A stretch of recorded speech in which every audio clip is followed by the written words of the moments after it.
जय हिंद।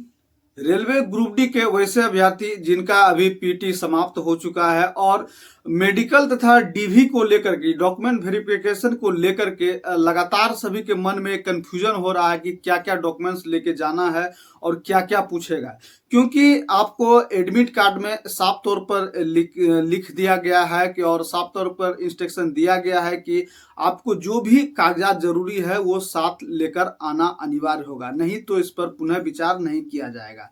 मैं भी खुद एम्प्लॉय हूं और क्या क्या परेशानी होता है मेडिकल और वेरिफिकेशन में, डॉक्यूमेंट वेरिफिकेशन में, तो मैं उन सारी बातों का जो आपके मन में डाउट रहता है उसका इस छोटे से वीडियो के माध्यम से मैं आपका सारा डाउट क्लियर कर दूंगा कि आप जब आप डॉक्यूमेंट्स वेरिफिकेशन के लिए जाएंगे तो आपको कौन कौन से डॉक्यूमेंट्स लेकर जाना है।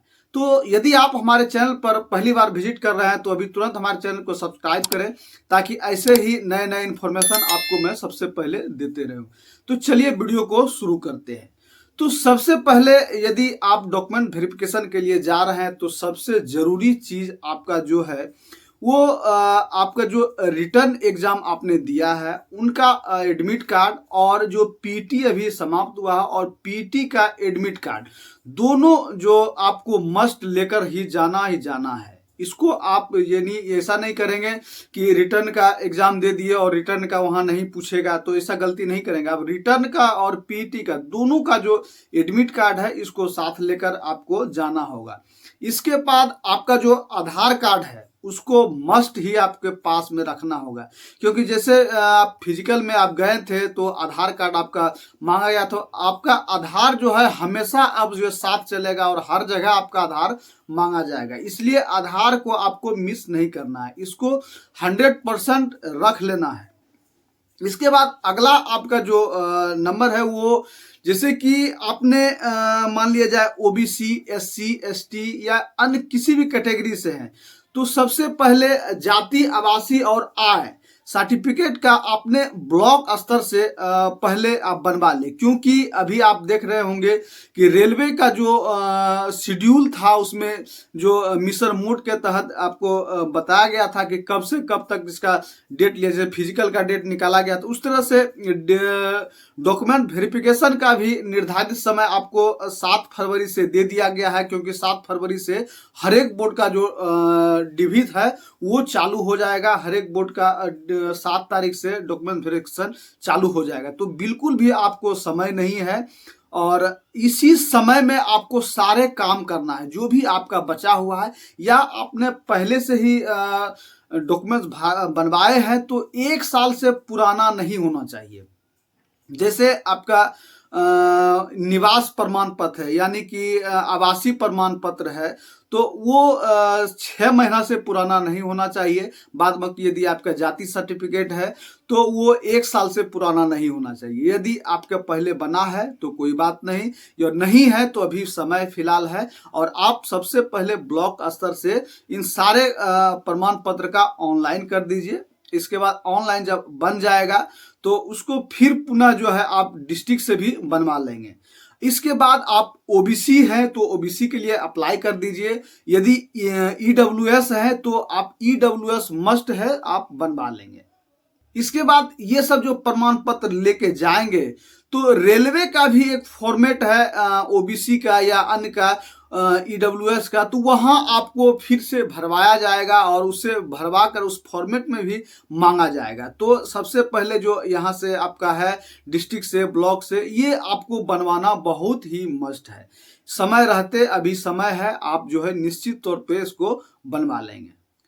इसके बाद प्रमाण पत्र में जैसे मैट्रिक का आपका जो भी प्रमाण पत्र है, जैसे एडमिट कार्ड हो गया, मार्कशीट हो गया और मूल प्रमाण पत्र ओरिजिनल सर्टिफिकेट जो है, इसको आपको ले लेना है एक एक कॉपी, और इसका जो एक एक कॉपी जो लेंगे इसका सारे का फोटो कॉपी करा लेंगे। जितने भी प्रमाण पत्र हैं सभी का फोटो कॉपी कराकर और तरतीब वाइज से लगाकर आप पिनअप इसको कर लेंगे। इससे आपको वहां देने में सुविधा होगी। एक नहीं, दो सभी का दो कॉपी फोटो स्टेट करा के और दो का सबका जो है आप पिनअप कर देंगे, इससे आपको सहूलियत सहूलियत होगा। इसके बाद इंटर का आपका जो भी है एडमिट कार्ड हो गया, आपका मार्कशीट हो गया और मूल प्रमाण पत्र है, इनको ले लेंगे। और यदि आपके पास ITI सर्टिफिकेट है या कोई डिप्लोमा सर्टिफिकेट है या बीटेक का है, तो आप इसको भी लेकर के और इसका भी फोटोकॉपी करा करके आपको वहां जमा कर देंगे। यदि इससे आपको ये बेनिफिट होगा कि आगे यदि आपका प्रमोशन होता है, तो जैसे ITI से है तो उसमें भी बेनिफिट मिलेगा आपको, या ग्रेजुएशन है तो आगे प्रमोशन में भी आपको बहुत ही बेनिफिट मिलने वाला है। इससे बहुत ही हेल्प आपको मिलेगा आगे, जैसे गुड्स गार्ड में या अन्य कोई वैकेंसी में, जैसे डिपार्टमेंटल भी एग्जाम होता है। तो यदि आप मान लीजिए ग्रेजुएशन दिए रहेंगे तो डिपार्टमेंटल में आपका जल्दी से प्रमोशन हो जाएगा। जैसे अभी आप 1800 ग्रेड पे हैं, तो जैसे आगे आप अपग्रेड होना चाहेंगे तो इसमें सहूलियत होगा आपको, आप ही को फायदा है। आप जितना भी ज़्यादा सर्टिफिकेट, जो भी आप एक्सपीरियंस सर्टिफिकेट है, वो आपको देना अनिवार्य है। और क्या नहीं देना है, इसके बारे में भी हम चर्चा करेंगे कि क्या नहीं देना है आपको। तो ये गलती आपको कभी भी नहीं करना है कि यदि आपने एक ही सेशन में इंटर भी किए हैं और ITI भी किए हैं। बहुत सी ऐसे छात्र हैं कि प्राइवेट से ITI कर लिए और इधर इंटर में भी नाम लिखा लिए हैं, उधर ITI भी कर रहे हैं। तो आपको ये ध्यान में रखना होगा, यदि एक ही सेशन में आपने ITI भी किए हैं और आपका 12 भी हुआ है, तो आप बिल्कुल भी गलती नहीं करेंगे कि आप इंटर का सर्टिफिकेट नहीं देंगे, सिर्फ मैट्रिक का देंगे और वही आपको ITI का सिर्फ ही देना है। यहाँ वो गलती कभी भी भूल से भी नहीं करेंगे कि इंटर का भी दे दिए और ITI का भी दे दिए।